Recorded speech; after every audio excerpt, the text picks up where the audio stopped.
Madame, Monsieur, bonjour et bienvenue dans le dossier du jour que nous consacrons aujourd'hui à la réforme de l'administration publique et de la fonction publique. C'est la dernière ligne droite avant le coup d'envoi de cette très attendue réforme de l'administration publique qui, je le rappelle, a son statut général qui remonte à 1958. Un très grand chantier, un chantier très complexe que le ministère de tutelle compte opérer en différentes étapes, comme nous l'expliquera aujourd'hui la représentante du ministère en charge de cette réforme de l'administration publique et de la fonction publique, Sarah Lamrani. Bonjour et bienvenue. Bonjour.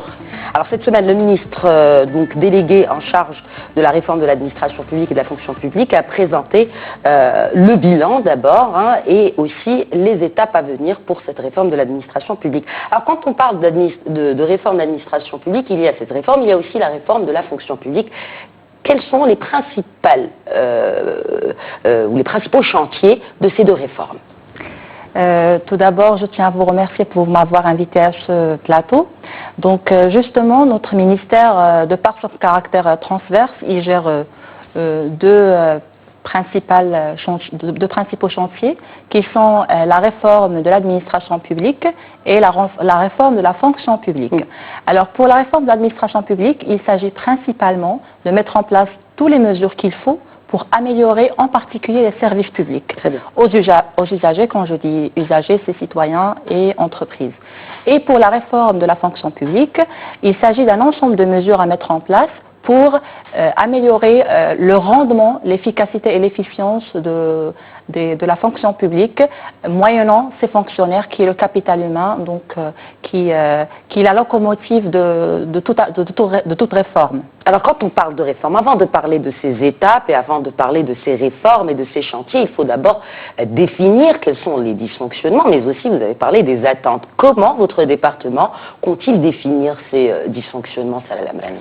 Alors, il y a déjà un ensemble de dysfonctionnements qui ont été définis au cours du temps.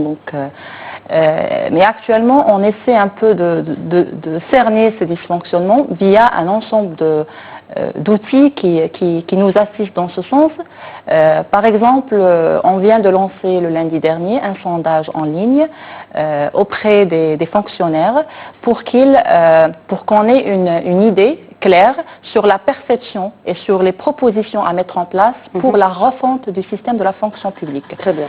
Donc, à partir de cette perception qui va être récoltée, à partir de ce sondage par exemple, et à partir d'un forum qu'on va organiser vers fin février, on aura... Un forum avec qui? Qui participera à ce forum? Le forum, il est dédié principalement aux fonctionnaires, donc toute l'administration en quelque sorte, pour débattre ensemble des résultats du sondage d'une part, et voir ensemble quels sont les mécanismes à mettre en place pour la refonte du système global de la fonction publique, allant du recrutement, de l'avancement de grade, la formation et l'évaluation. Donc tous les aspects qui concernent la fonction publique d'une manière générale. Et quand on parle d'administration publique, est-ce qu'aujourd'hui le citoyen est aussi impliqué pour définir ces dysfonctionnements? Quand on parle de cette réforme, est-ce que le citoyen a lui aussi le droit, et vous lui ouvrez en tout cas cette porte, pour exprimer ses attentes d'abord de cette réforme, mais aussi pour soulever les principaux dysfonctionnements, parce que, in fine, c'est lui qui subit justement ces dysfonctionnements?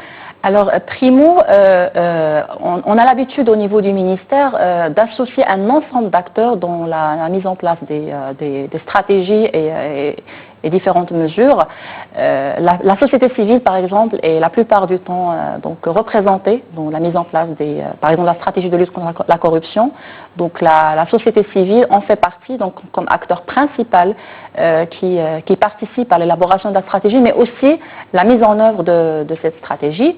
Il y a aussi un ensemble de mesures qui sont, par exemple, via les technologies de l'information. On essaie toujours, à chaque fois qu'on développe un portail particulier, on met en place un espace de sondage, de réclamation, etc., où on peut récolter donc les avis des citoyens sur un ensemble de choses, en plus d'un ensemble d'autres mécanismes, de séminaires, de forums, etc., où on essaie de récolter donc l'avis, en particulier de la société civile qui représente en quelque sorte le citoyen, pour prendre en considération les nouvelles orientations qu'il faut mettre en place.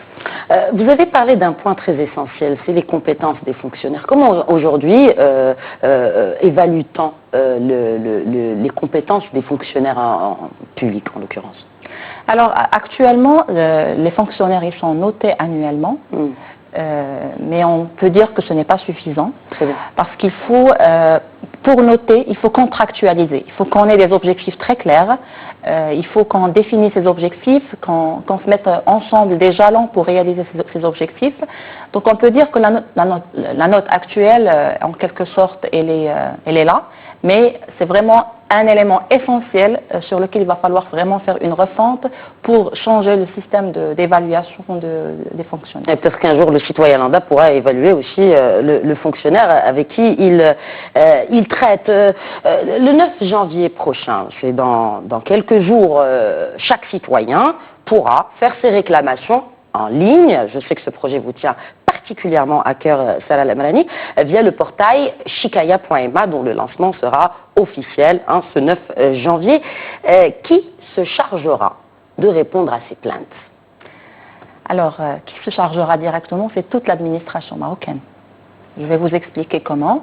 Alors, ce portail, justement, il fait adhérer toutes les administrations.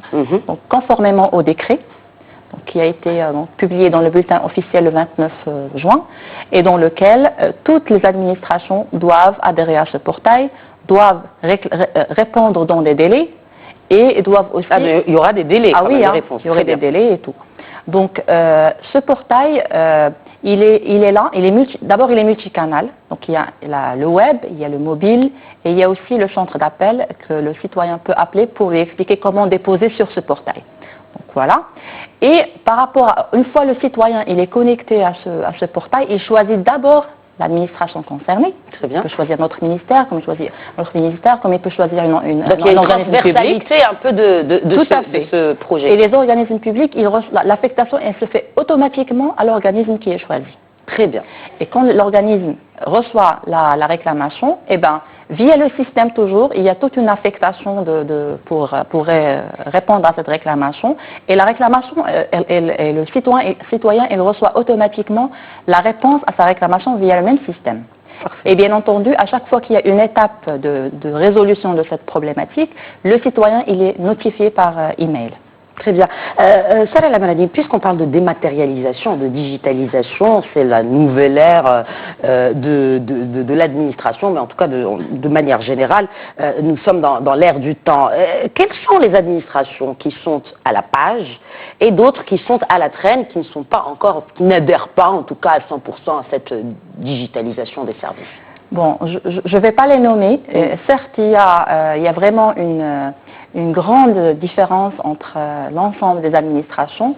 Nous, on a l'habitude d'organiser annuellement le prix national de l'administration électronique. D'ailleurs, on l'a célébré hier. Donc, dans lequel on décerne les prix aux meilleurs services publics électroniques. Donc, cette année, il y a eu 6 prix. Donc, on remarque chaque année qu'il y a de la différence entre un certain nombre. Il y a des champions qui se distinguent toujours, il y en a ceux qui se distinguent moins. Et pour avoir vraiment un état des lieux précis, on a lancé cette année une étude pour justement recenser tous les services publics électroniques qui sont en ligne et évaluer leur niveau de maturité.